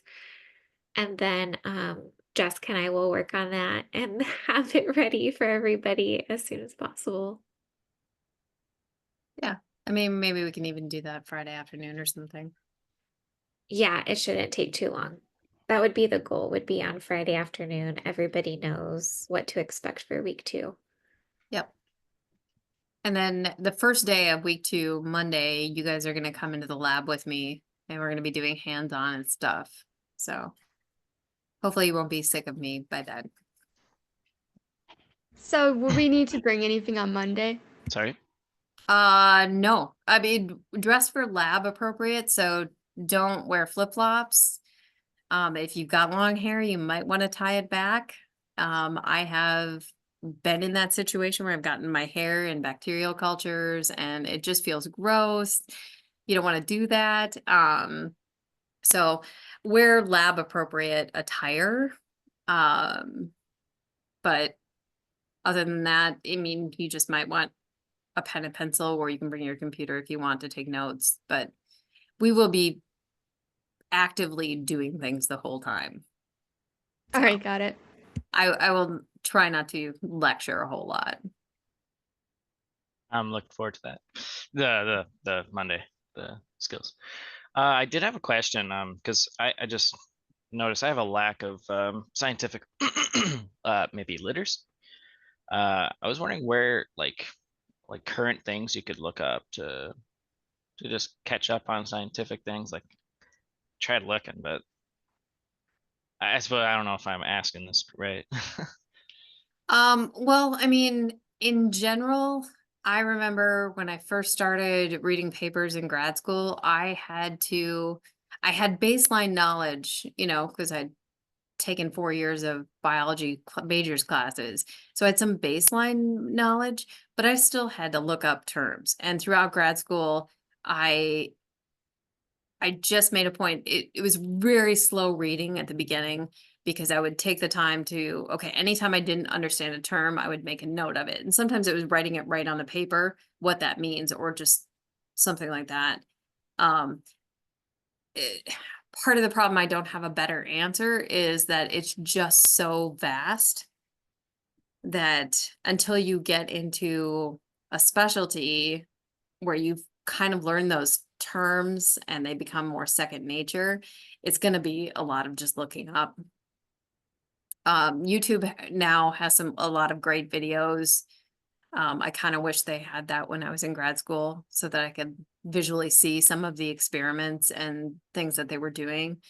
Because I don't think I fully got an understanding of things until I did them. So sorry if that's not a better answer. Oh no, it's okay. I thought that was fine. I'll check out YouTube. And like I don't know, is there any specific sources that like you might find articles to read? Or do you just look like for your career specific? I don't know if you read articles frequently or not. So typically you want to have like a topic, so an area of interest, depending on what you're doing. So if you're looking at, and I'm giving biology examples all the time. So if you're looking kind of in the biomedical, you know, stick to PubMed and put search terms of kind of what you're interested in. If you're in a different field, if math, maybe you do that math science net and look at kind of what the existing research is. Sometimes they have review articles of like new and innovative research in engineering. And then you could take a look at kind of the overview of that website, and it might have links to different sites. Okay, awesome. Thank you. Devin, I just wanted to ask you a follow-up question. Are you more concerned about the techniques and maybe what they do, or are you asking about like how to read through a scientific article? Actually, I guess I'm just like more concerned with the, I don't want to say ignorance is kind of word. I just don't know a lot. I've never, gosh, I'm sorry. I've never really read articles Yeah. because I don't know where to start. I don't know, maybe I should just do the general population. I always ignored those because I wasn't sure. You know, I was like, ah, those can't be completely right. So Yeah, I mean, also keep in mind, like, you have to, everybody starts somewhere, and it gets easier as you read more journal articles and you find what works for you in terms of how you approach reading that article, for example. And so what I can do is just find some more resources that will help sort of guide this process. So that'll supplement Dr. Bell's presentation from yesterday, and you'll slowly get the hang of it. So um, I just want to like reiterate to Devin, but also everybody, like you're all starting somewhere, and try not to be too concerned if you're not understanding something, because this program is to expose you to different research areas, different techniques, and also how science is done. So we're not expecting you to be experts by any means. Hopefully, this just gives you a foundation for later on when you're actually diving into a full research experience or in your classes, even in your labs. So, what I'll do is I'll dig around to find some more resources and tools to help sort of guide you on how to read a research article, and maybe some tips and tricks, things like that. Does that sound like something that might be helpful? Yeah, yeah, it's definitely something that would be helpful. Yeah, sorry. Okay, that sounds good. All right. And then, for tomorrow, look up some of the articles for Dr. Keller Ross and take your time with the article. I encourage you to, it might feel like a lot of looking up right away. That will get better, right? As you learn different things. And you might look up something more than once. It just happens. And so I would read, I told you guys to read 3 articles by Dr. Ross for tomorrow and take your time with the article so that you can ask her questions.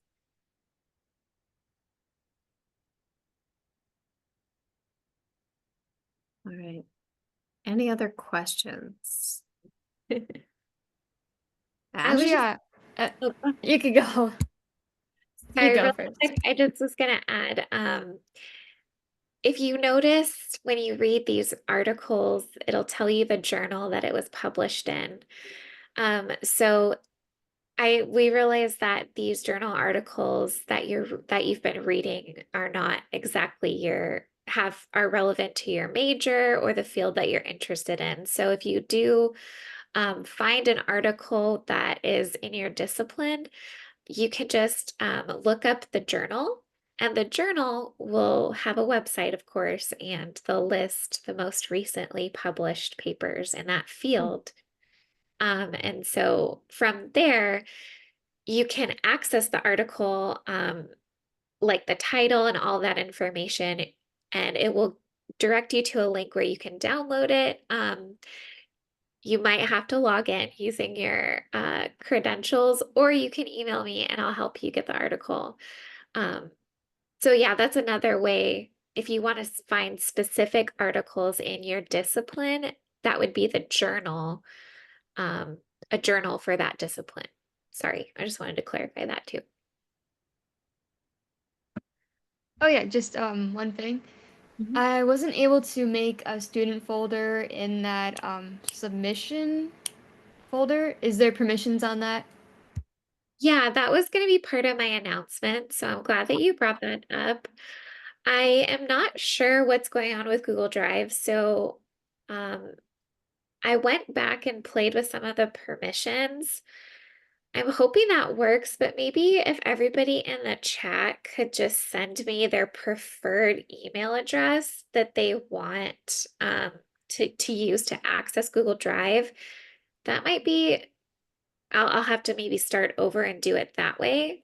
Yeah. But I double checked, like everybody has editing permissions, so I don't really know what the problem is. Like Ashley, which email are you using for Google Drive? The Carlson one. Okay. It's probably not in there, I guess. Yeah, so what I would do, either send Liz the email address, or you can request permission. Like if she knows that it's coming in, and she can grant permission for that. So I would request permission for that email address from the entire folder. So if you go up to the top folder, that will give you access to everything below it. And that way you're not sending multiple requests. Does that make yeah, sense? the emails that I Could I gave. send the email? Yeah. Or you can even put it in the Alright. chat, and I can do it right now. I'll just send an email. It's no big deal. Okay. Yeah, Yeah, if anybody has any different emails that they're working with Google Drive, just let us know.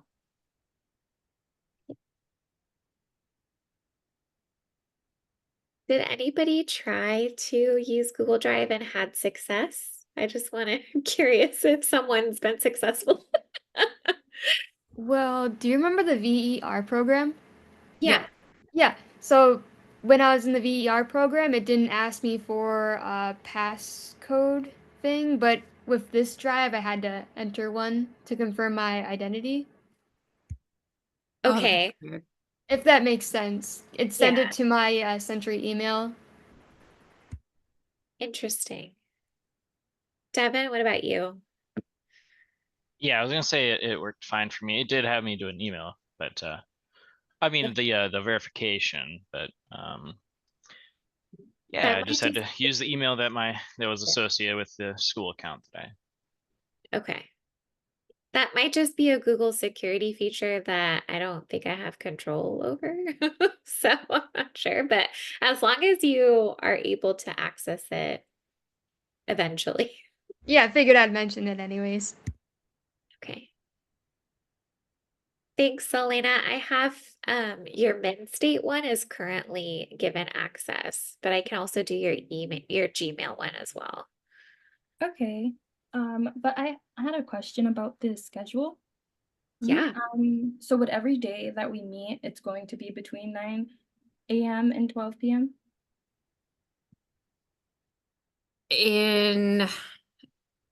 Especially on Mondays and Fridays, probably yes. When you work with your research mentor, it might depend on what you work out with them. So you could, like on a research day, you could try to like get that in the afternoon or something like that. The professional development days should all be recorded, unless it's an in-person visit. So all the virtual stuff should be recorded, and you could probably make that up with watching it online and then submitting a reflection. We will have to make sure that we work with the other instructors to do it, but all of this is between 9 and noon, 9 and noon, 9 and noon. Does that make sense? Yeah. So usually just Mondays and Fridays? Mondays and Wednesdays are definitely from 9 to noon. Okay. Cool. And then Fridays usually, but depending on what it is. Because I'm not Okay. sure with those site visits, if all of them are in the mornings.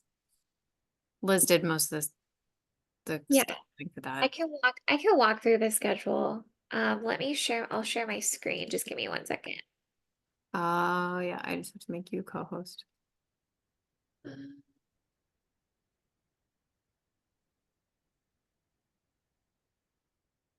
Okay. Okay. So let's walk through this schedule just a little bit here for the next like couple of weeks. Okay. So what I have in the schedule, it's broken down by each week, right? So if you're looking at week 1, there's the activity and a note section. The notes section will tell you who your instructor is and which college they're affiliated with. So Dr. Bell is from Century College. The meeting is virtual and it's from 9 a.m. to 12 p.m. Now you notice on Wednesday, we have our faculty speaker. Dr. Ross will be starting at 9 a.m. and we've blocked off time from 9 a.m. to 12 p.m. for the entire session. Then for this Thursday, rather than 9 a.m., we're actually going to be starting at 10 a.m. So what I will do here is I will adjust this schedule from 10 a.m. to 12 p.m. On Friday, we have 2 speakers, one at 9 and one at 10. So we have our 3-hour block from 9 a.m. to 12 p.m. Okay, so going on to week 2, we have an in-person meeting on Monday. This is our lab skills day. These are the topics that will be covered, and the time is from 9 a.m. to 12 p.m. in person. The instructions for in-person locations are also included in the student materials folder. Now, this week is when we start our research days. On Tuesdays and Thursdays are dedicated research days. So, based on the lab that you are assigned, it could be any of these faculty. You have an expectation of 3 hours minimum of research time in the lab. Now, we will ask these faculty mentors what times are available for students to come to the lab. These days can be flexible based on your schedule, so it does not have to be between 9 and 12 p.m. But we do want to make sure that we're communicating with the faculty what time you're available and plan to be in the lab. So these schedules on Tuesdays and Thursdays are completely up to you. And their in-person lab information will also be included in the summary document as well. Now, on Friday, June 21st, we'll be hearing from a different faculty instructor, Dr. Joan Pfeiffer. She is also a Century College. And this will be a 9 a.m. to 12 p.m. virtual meeting. So that would be how you go through each of these weeks. And does that like make sense? Does anybody have any questions or concerns? Keep in mind that this is a brand new program and we want to like make sure that this is equitable and accessible for all of you. So we can talk about this schedule if needed. So will our mentors be in the lab all day then? So Most likely, because I mean, this is their full-time job. They might have conferences, they might have other meetings that they need to go to. You may be working with one of their postdocs or graduate students to kind of help guide you. But they should, most likely, their schedule is probably around 9 to 5. All right, got it. Yeah. But, so, you know, I remember being in grad school and working in the evenings and early mornings. And so as a grad student with full access to the lab and knowing what I was doing, I was able to come and go as I pleased at any hour. You guys will have to be somewhat supervised because you haven't been trained on some of the equipment. So you'll just have to work with them on what times. There was a message in the chat. With Gmail accounts, you can use your Gmail or you can set up an account. I have several Google Drives, depending on what aspect I'm working on. But one of them is my actual Century email. I just created an account with that email and put in a separate password for a Google Drive. I can't check my mail during that, and like it's not set up for that, but it is set up for access to the drive. So you can set up a separate account with your school email if you want to keep it separate from your personal folder. I have other Gmail accounts that I use for different things. And I've run into this problem before is when, you know, if Liz sends me access to something and I'm logged into my other account and I'm like, why doesn't she give me permission? I request permission. I find out that it's on my personal. She did grant permission to my Century email, but not. So I just have to be consciously aware of, okay, which drive am I logged into right now? And I can switch drives and then I have access. So it is completely up to you. We have no problem sending an invitation to your other email address if you've already established a Google Drive, if you just don't want another account.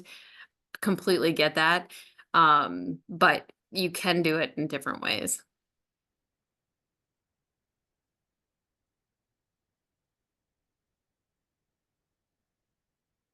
All right. Other thoughts, Yeah, are questions? there any other questions about the schedule? I really want to be as transparent as possible. If folks have like other responsibilities such as work or family obligations, feel free to share that with me. That way, you're just aware and make sure that, we just want to make sure that you're still engaging in the program and you're getting everything you should be out of your participation.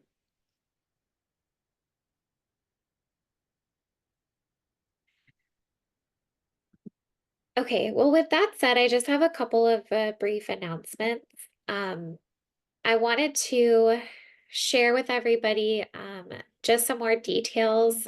On June 28th, we have a site visit scheduled with Dr. Renu Kumar. She's going to be hosting a 3M tour from 9:30 to 12. This is an in-person site visit to the 3M Innovation Center.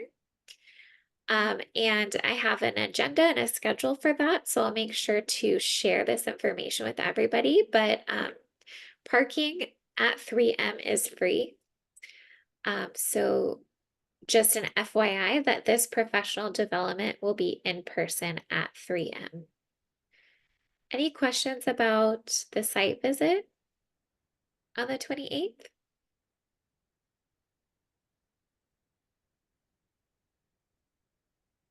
Okay, so scrolling down here into July, if you notice on July 12th, we have an optional Hormel Institute site visit. So I did send everybody an email this morning asking you or inviting you to RSVP to attend this visit. It's optional for you guys. I just want to make sure that you know about it. It's an all-day visit from 8 a.m. to 4 p.m. because the Hormel Institute is located in Austin, Minnesota, and that's about 2 hours from here. So it is quite a day. So it is optional. For those who cannot attend, we'll have virtual programming that'll be recorded. And we're still figuring out the details for that, but just know that if you can't attend, that's okay. We'll still have other programming. But transportation to the Hormel Institute will be provided. So just an FYI on that, please, if you can RSVP as soon as possible, there is limited space available for this visit. Liz, will lunch be provided? Yes, absolutely. So lunch will be provided. Thank you for asking that. I know it's quite early on a Friday, but it's quite a drive, so we want to make sure we get there on time. Okay, so there's transportation maybe, or? Yes. So there'll be a charter bus, so it'll be a comfortable bus for the 2-hour trip. And yeah, we'll depart from the University of Minnesota so that we can arrive at Hormel at 10 a.m. Okay, so we should be there around, oh, is it only an hour? Or is it 2 hours? It's a 2-hour drive. Okay, so get there around 8 then is really, or before Yeah, 8, so yeah. ideally you would need to be at the bus at 8 a.m. Okay. Yeah, the RSVP that I sent you has all of the details, everything you're going to need to know. It has background on the Hormel Institute as well as all the logistics for the day. So feel free to take a look at that as well. And it has the tentative agenda too. And remind me, is Hormel where Spam? No. Yeah, it is. It's where the Okay. Spam Museum is. All right, spam for lunch.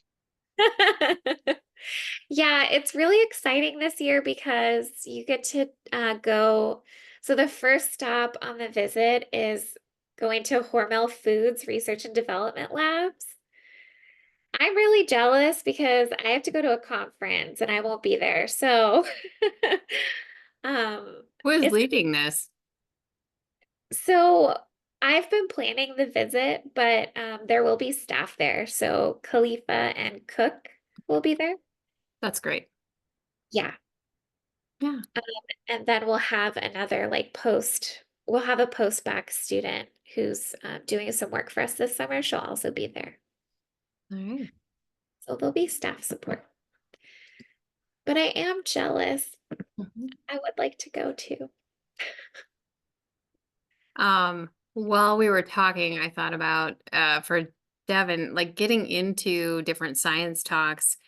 I have found some podcasts that can be really different types of helpful.